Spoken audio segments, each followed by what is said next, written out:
महत्त्वाच्या अपडेट्स आपण पाहतोय। मुंबई प्रभाग क्रमांक 212 मध्ये समाजवादी पार्टीच्या उमेदवाराकडून गवळीच्या मुलीचा पराभव करण्यात आला। अरुण गवळीच्या मुलीचा पराभव करत या ठिकाणी समाजवादी पार्टीच्या उमेदवाराचा विजय झालेला आहे। अरुण गवळी यांच्या दोनही मुली पराभूत झालेल्या आहेत। मात्र या ठिकाणी 212 मध्ये ही लढत महत्त्वाची होती।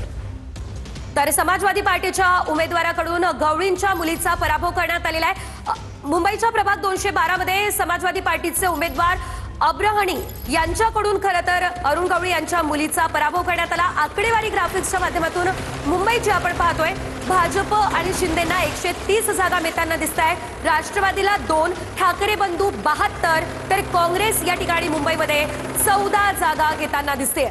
ही आतापर्यंतची आकडेवारी आहे। काही ठिकाणची मतमोजणी पूर्ण झाली आहे, काही ठिकाणचे कल हाती येत आहेत। छत्रपती संभाजीनगरमध्ये जाऊयात। भाजपला 32 जागा, शिवसेनेला 24, राष्ट्रवादी अजित पवार यांना 2, एमआयएमला 17 जागा, ठाकरेंच्या शिवसेनेला 10, तर काँग्रेसला